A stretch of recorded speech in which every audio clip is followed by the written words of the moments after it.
नमो आर्याणम् ॐ नमो वज्रायाणम् ॐ नमो लोये सौवे साहुणम्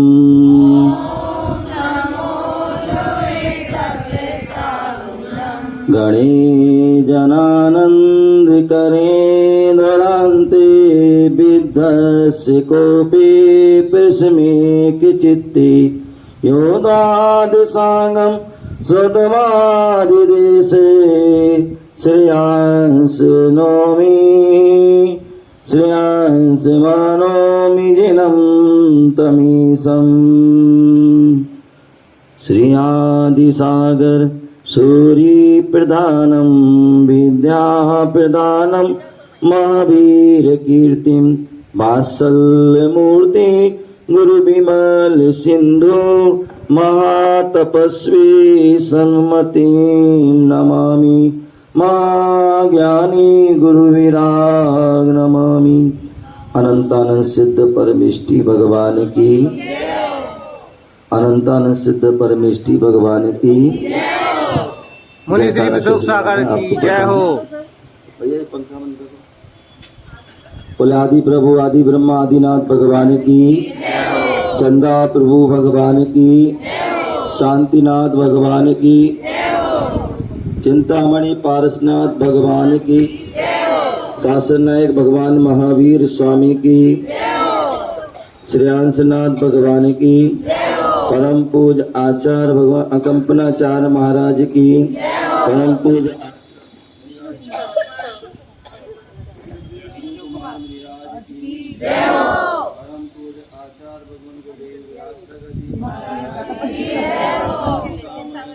धर्म की, तीर्थराज संवेद शिखर की, परम पूज्य सर्वसुख साजी महाराज जी की जय।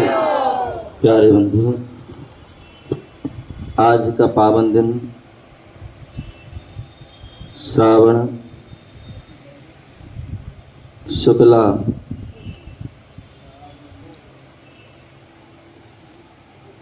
चतुर्दशी और पूर्णमासी दोनों का संयोग बना हुआ है। एक साथ दो पर्व, चतुर्दशी का पर्व और वात्सल्य दिवस। ध्यान रखिए, वैसे जैन धर्म में 11वें तीर्थंकर श्रेयांसनाथ भगवान जिनका जन्म वाराणसी के निकट सारनाथ नगर में राजा श्रेयांस जो है ये पुत्र के रूप में जो है श्रेयांसनाथ भगवान का जन्म हुआ। आज भी वह सारनाथ स्थान, जहाँ पूरे विश्व में उस स्थान को जाना जाता है, जहाँ जैन धर्म के अनुयायी तो आते ही हैं, बौद्ध अनुयायी भी आते हैं और हिंदू आदि के अनुयायी भी वहाँ पर उस क्षेत्र पर उस स्थान पर आते हैं। ऐसी वह पावन भूमि सारनाथ में उनका जन्म हुआ और यथा समय राजपाट आदि किया। योग वैराग्य निमित्त मिला, वैराग्य हुआ, दीक्षा धारण की और दीक्षा धारण के बाद केवल ज्ञान आदि प्राप्त करके हम सभी जीवों के लिए मोक्ष मार्ग का उपदेश देते हुए वह संवेद शिखर की ओर मंगल विहार हुआ और वहाँ अपने दिव्य ज्ञान से जाना कि अब जो है समय बहुत निकट है और वहाँ जाकर के योग निरोध किया और आज का ही दिन था, आज का ही पावन बेला, वह पावन घड़ी, वह पावन मुहूर्त, पावन वह समय जिस समय उन्होंने आज के दिन ही अष्ट कर्मों को नष्ट करके अष्टम भूमि सिद्धशिला वहाँ पर उन्होंने प्राण किया, गमन हुआ और सिद्धत्व पद को उन्होंने प्राप्त किया। आज के दिन लव कुश आदि की दीक्षा आदि हुई, राम आदि का भी आज के उससे उनका इतिहास जुड़ता है और भी अनेक घटनाओं के माध्यम से आज वह जुड़ता है। बोले अवंती देश और उज्जैनी नगरी में राजा श्री वर्मा जो है राज करते थे। वहाँ पर बलि, बृहस्पति, प्रहलाद, निमुची एवं के 4 वह मंत्री थे। वहाँ पर जो है एक समय शास्त्रों के आधार दिव्य ज्ञानी, महान साधक, अकंपनाचार आदि 700 मुनिराजों का वहाँ आगमन हुआ। और जैसे मैंने पहले बताया था कि साधु संत पहले जो है उद्यान में, वन में, पर्वतों पर, गिरी गुफाओं में आदि में रहा करते थे और वह उद्यान में जो है पूरा संग ठहर गया। आचार्य महाराज बड़े ज्ञानी थे, दिव्य ज्ञानी थे। उन्होंने अपने दिव्य ज्ञान से जाना और उन्होंने संघ को आदेश दिया कि सभी अपनी साधना में लीन हो जाएं। यहाँ पर राजादि के आने पर कोई भी वार्तालाप नहीं करेगा, अन्यथा संघ का नाश हो जाएगा, संघ नष्ट हो जाएगा। और सभी अपनी साधना में लीन। वहाँ राजा अपने महल में बैठा हुआ था और झरोकों से उसने देखा कि लोग जो है पूजन की सामग्री लेके मतलब ग्रुप बाय ग्रुप आगे बढ़ते जा रहे हैं, काफ़ी मात्रा में आगे जा रहे हैं। उन नागरिकों को जाते हुए देखा तो उन्होंने मंत्रियों से पूछा कि लोग कहाँ जा रहे हैं, अभी कोई यात्रा का तो समय कोई है नहीं है, वे कहाँ जा रहे हैं। तो मंत्री ने कहा, जो मंत्री जैन साधुओं से, जैन धर्म से द्वेष करते थे, उन्होंने कहा नगर के उद्यान में बाहर नग्न साधु आए हैं और वहाँ जा रहे हैं। राजा जो होता है धार्मिक होता है और वह सभी धर्मों के प्रति आस्था रखता है, सभी धर्मों का सम्मान करता है। वह कहता है कि चलो हम सभी भी चलते हैं और उनको देखने के लिए चलते हैं। और वहाँ आदेश हो गया कि सभी राजा, मंत्री, प्रजाजन वहाँ जाएंगे और सभी वहाँ जाते हैं। राजा उन मुनियों की, सभी मुनियों की वंदना करता है, उनको नमस्कार करता है। लेकिन साधुजन सभी अपनी साधना में बैठे हुए लीन हैं, किसी ने भी उनको ना देखा, ना ही कोई बोले, ना ही कोई आशीर्वाद दिया। राजा भी होशियार था, ज्ञानवान था। उसने जो विचार किया कि साधुजन हैं, निष्प्रय हैं, बैरागी हैं और विशेष कोई साधना कर रहे हैं, और वो दर्शन करके लौट आता है। और जैसे ही वह लौट के आता है तो रास्ते में मंत्रीगण जो हैं थे, वह जो है राजा के कान भरने लगते हैं और राजा को जो है उन साधुओं के बारे में बोलने लगते हैं कि साधु तो मूर्ख है, अज्ञानी हैं और तो बैल हैं, कुछ भी नहीं कहता। और सामने से जो है एक मुनिराज आहार करके सुसागर नाम के मुनिराज आ रहे थे। और जैसे उन्होंने ये बात सुनी तो वो भी बहुत ज्ञानी थे, वो समझ जाते हैं कुछ, और उन्होंने राजा मंत्री आदि से शास्त्रार्थ किया।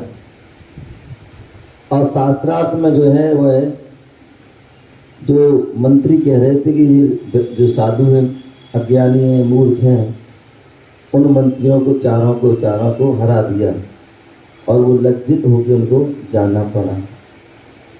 यहाँ वह मुनिराज गुरुदेव के पास पहुँचते हैं और कहते हैं साधु जब आहार के बाद पहुँचते हैं तो ईर्यापद प्रतिक्रमण होता है, और ईर्यापद प्रतिक्रमण में आहार आदि में क्या हुआ, कैसे हुआ, किस प्रकार, वो सारी बात बताते हैं। और उन्होंने कहा सारी बात वह बता दी कि मैं आहार करके आ रहा था और ऐसी सी।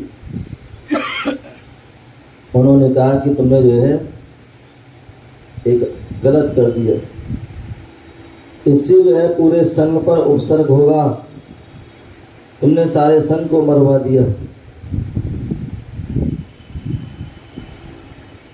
जैसी ये बात सुनी तो उन्होंने पूछा गुरुदेव से, तो गुरुदेव कहा अब तुम्हारे बोले इसका उपचार क्या है, इसका निवारण क्या है। तो उन्होंने कहा जहाँ पर तुमने शास्त्रार्थ किया है वहाँ जाकर के तुम्हें रात्रि में योग को धारण करना है। बोले ठीक है, यदि संघ का उपसर्ग टलता है तो मैं एक दिन का अनेक दिन कर सकता। और वह गुरु आज्ञा लेकर, गुरु का आशीर्वाद लेकर पहुँच जाते। वहाँ जो मंत्री जो है अपमानित जो महसूस कर रहे थे कि जो शास्त्रार्थ में पराजित हो गए थे, वह जो है क्रोध की ज्वाला में भड़क उठे, ईर्ष्या द्वेष भाव उनके अंदर जाग गया और बदला लेने के उसमें वह रात्रि में वह प्लान बनाते हैं कि दोनों पूरे संघ को जो है उनका घात किया जाए। और सारे के साथ वह चारों मंत्री वहाँ संघ की ओर जाते हैं, और जैसे जाते हैं तो रास्ते में वह मुनिराज रात्रि योग ध्यान किए वहाँ मिल जाते हैं। तो सबसे पहले उनको ही, बाद में उनको अन्न को किया जाएगा, पहले तो इसी से बदला, इसी ने हराया था। और क्रोध के वशीभूत, कहते हैं क्रोध जो है व्यक्ति को जो है विवेक खो देता है। क्रोध जो है मूर्खता से प्रारंभ होता है, पश्चाताप में समाप्त होता है। और यही हुआ, क्रोध में उन्होंने चारों मंत्रियों ने एक साथ मुनिराज पर वार करना चाहा। और जैसी वह उन्होंने वार किया तो वहाँ का जो बल देवता था उसने क्या कर दिया, कीलित कर दिया, और वह बिल्कुल पत्थर की मूर्ति के समान हो गए। ऐसे बीच में मुनिराज खड़े हुए हैं और चारों मंत्री ऊपर तलवार का उबारे खड़े हुए हैं। पूरी रात्रि निकल जाती है लेकिन वो पत्थर की समान। और जैसी सुबह हुआ राजा के पास यह खबर पहुंचती है, राजा दलबल के साथ वहाँ आता है और देखता है अरे एक निर्गंत मुनिराज पर, एक ऋषि पर, एक महात्मा पर, एक साधु पर मंत्री ने ऐसा किया। वह मंत्री के लिए जो है राजा क्षमा मांगता है और मंत्रियों को जो है दंड देता है। और जैसी दंड देता है तो मुनिराज का जो है उपसर्ग दूर होता है। तो मुनिराज कहते हैं कि जो है राजा पूछते हैं महाराज से बताओ क्या दंड देंगे, जो तुम कहोगे वो देंगे। राजा ने कहा इन चारों मंत्रियों को छोड़ दिया जाए। ऐसी नहीं, उन्होंने बहुत बड़ा अपराध किया है। यति हत्या महाहत्या, यति की हत्या के लिए उन्होंने प्रयास किया, उन्हें दंड दिया जाए। तो उन्होंने फिर चारों मंत्रियों के लिए पहले तो प्राणदंड दे रहे थे लेकिन मुनि ने मना कर दिया। तो फिर उनके लिए नगर से उनको मंत्री पद से हटा दिया जाता है और उनको नगर से बाहर कर दिया था कि अब तो हमारे नगर में नहीं रहोगे। वह चारों मंत्री अपमानित होते हुए चले जाते हैं। और विचरण करते करते करते वह हस्तिनापुर की ओर पहुंच जाते हैं। और हस्तिनापुर में वहाँ पर जो पद्म नाम के जो है राजा राज करते थे, जो विष्णु कुमार मुनिराज के जो है छोटे भाई थे। जब उनके पिता दीक्षा लेने के लिए जाते हैं तो वह विष्णु कुमार को राज देने का सोचते हैं। बोले विष्णु कुमार पिता से पूछते हैं, पिताजी आप राज क्यों छोड़ रहे हैं? बोले छोड़ना पड़ता है, ये जो है नियम है। तो बोले जब छोड़ना ही पड़ता है तो मैं धारण क्यों करूं? बोले मैं जब बोले कीचड़ में पैर निकलना पड़ेगा तो फिर पैर ही क्यों दूं मैं? बोले मुझे नहीं चाहिए।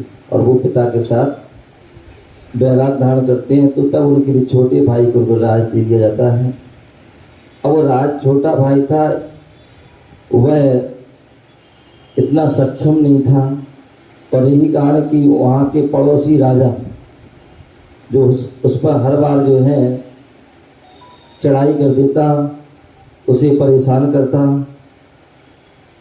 जब उन मंत्रियों को मालूम पड़ा तो वह राजा के पास जैसे पहुँचते हैं तो वह अपने छल बल से उस राजा के लिए क्या करते हैं, बंदी बना लेते हैं।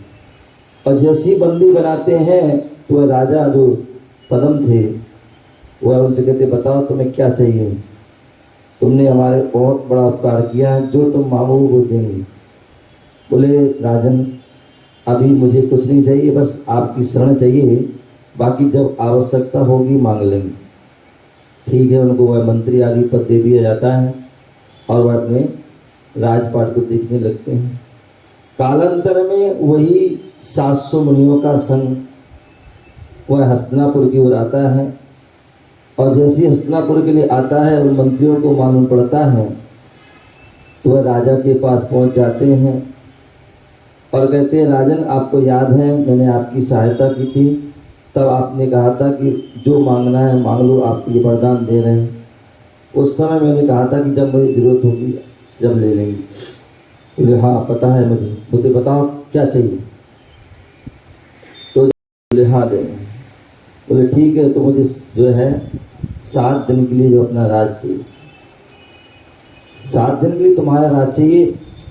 वह पद्म सहज सरल थे और नहीं पता था कि क्या इनका कारण है, और उन्होंने कहा ठीक है, क्योंकि तो वचनबद्ध थे और उन्होंने राज दे दिया।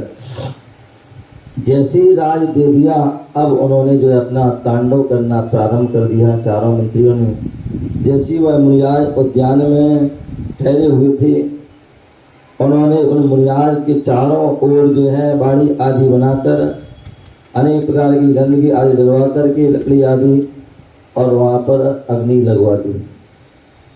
और वह मुनिराज उपसर्ग समझकर वहीं बैठे रहे और अपनी उस साधना में लीन।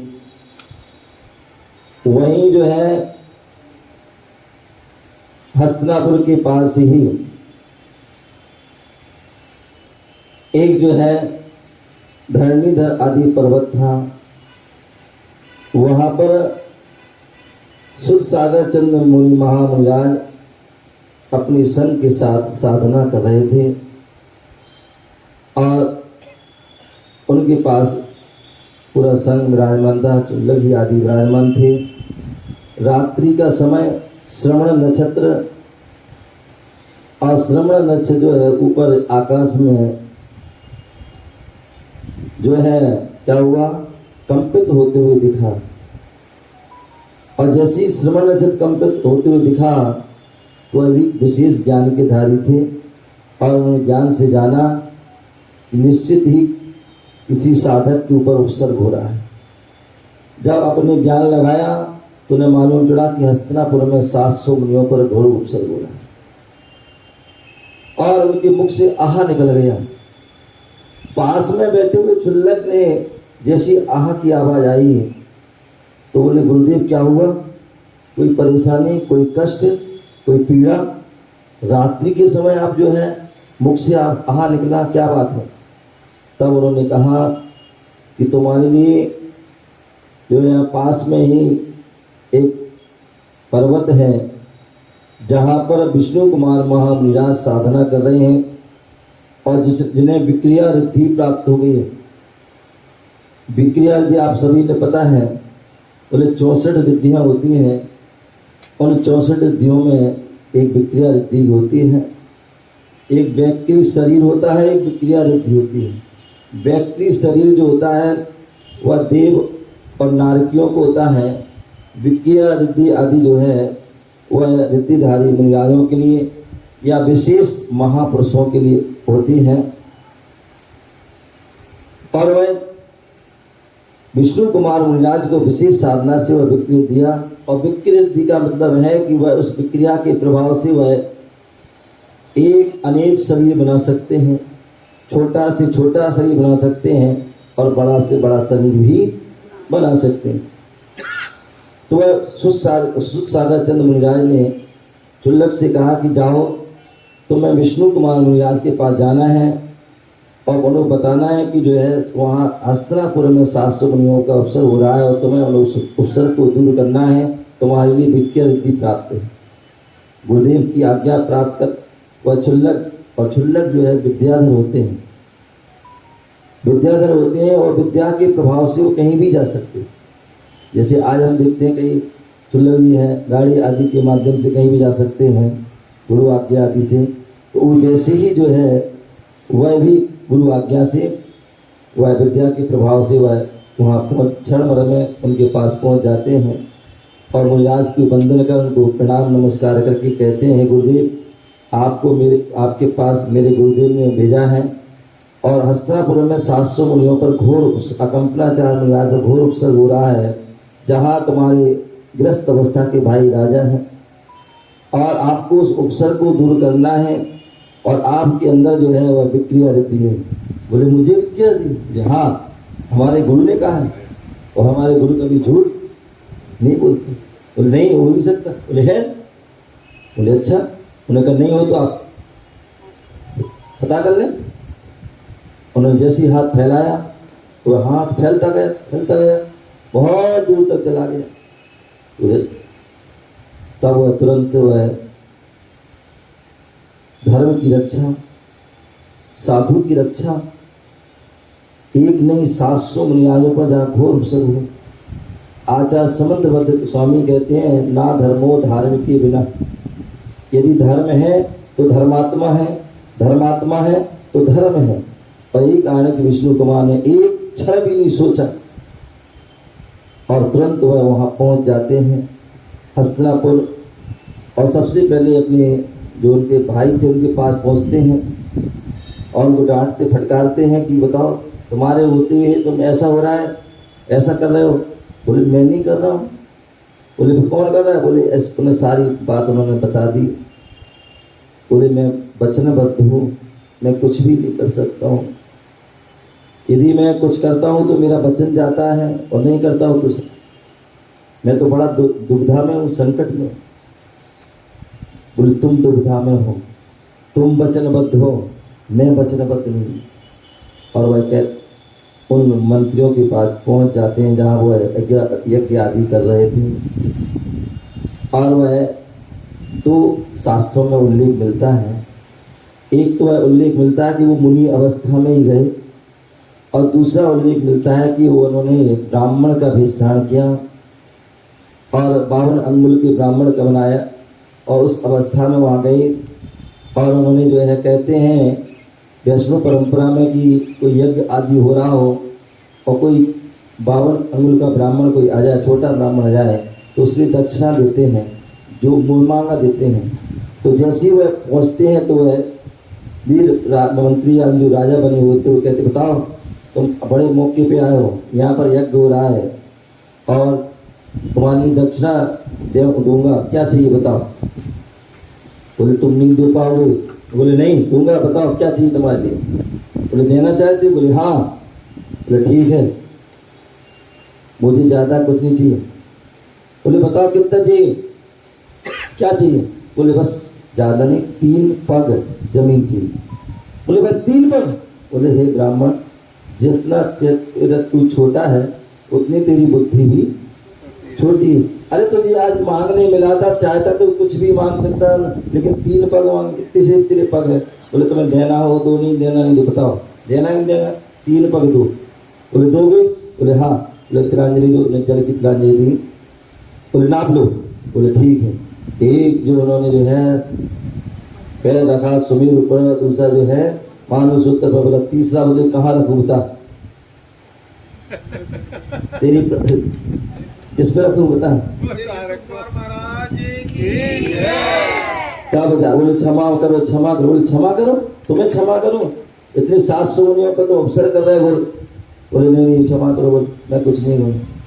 तब जाके जो है उन मुनिराजों का वह उपसर्ग दूर हुआ, और जब उपसर्ग दूर हुआ तो सब श्रावक जो है, जो अभी तक लोग जो है मूक थे, जो तमाशा देख रहे थे, जो कुछ भी नहीं कर रहे थे, क्योंकि वो भी जो है, क्योंकि जब राजा कुछ नहीं कर रहा तो वो क्या करें, उनकी क्या औकात।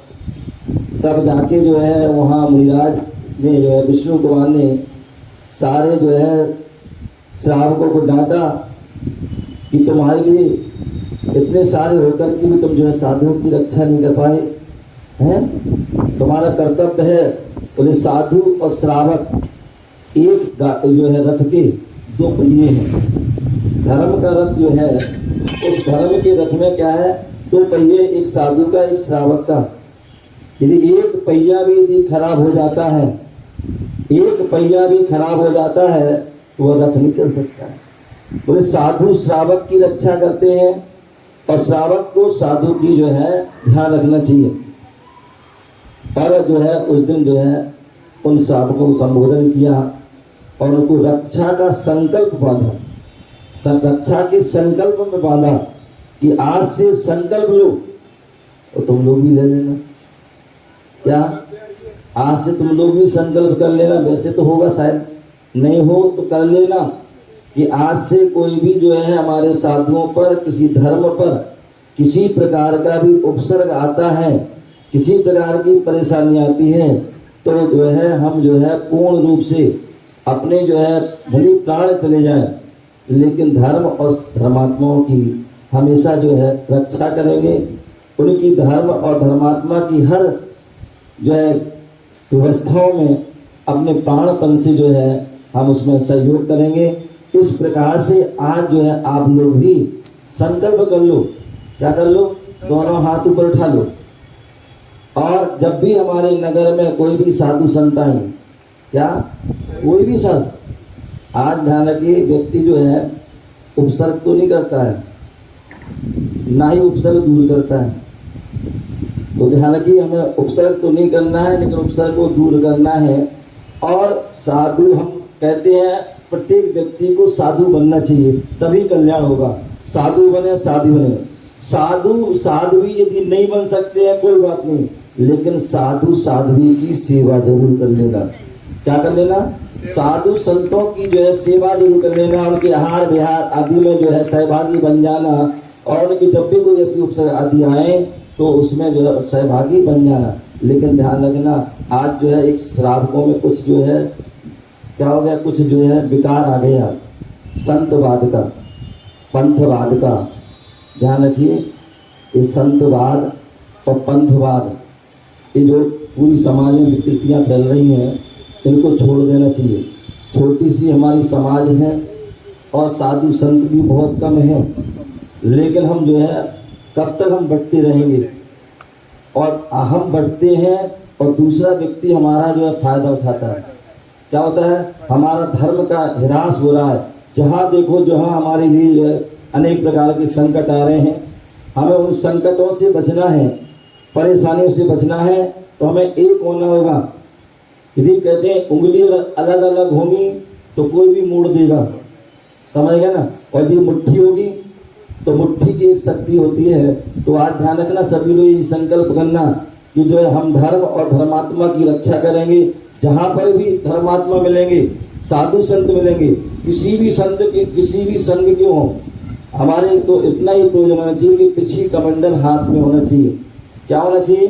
पिछी कमंडल हाथ में होना चाहिए। बस वही हमारे निर्गंत साधु हैं, वही हमारे जो है धर्मात्मा हैं, और उनकी जितनी भी हम हो सके हम उनकी सेवा रक्षा करें, सुरक्षा में आगे आए। ये संकल्प करना है, दोनों हाथ लगाइए, करिए ऊपर, और मन से वचन से काय से। देव शास्त्र में यहाँ पर विराजमान है, तो जो ध्यान रखना, जो संकल्प करे उसका पूर्ण रूप से पार। और जादू को रीत सदा चले आई, प्राण जाए पर चली। ओम,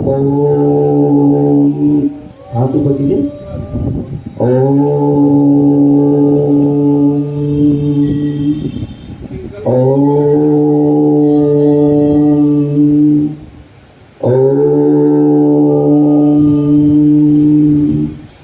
सभी लोग अपने संकल्प कर लेंगे, आज से जो है कभी भी धर्म और धर्मात्मा साधुजन, क्योंकि हम जो है हर समय सेवा में, सुस्ता में, आहार में, विहार में या किसी प्रकार के अवसर आते परेशानी आते हैं, उसको हम पूर्ण रूप से जो है क्या करेंगे, दूर करने का प्रयास करेंगे। 9 बार सभी लोग नमो का मंत्र पढ़ लेंगे। तो इस प्रकार से जो है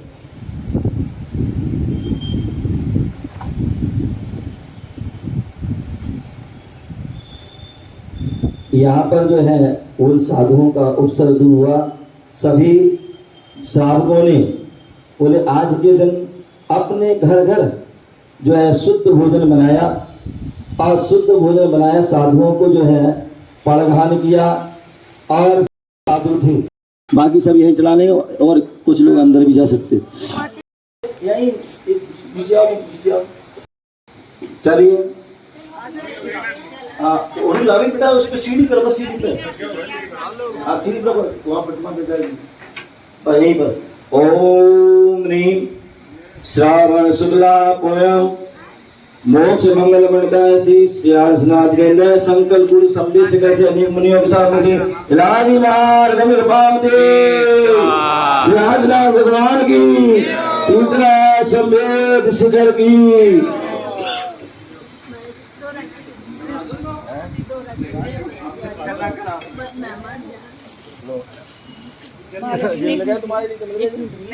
मेरे को भी चाहिए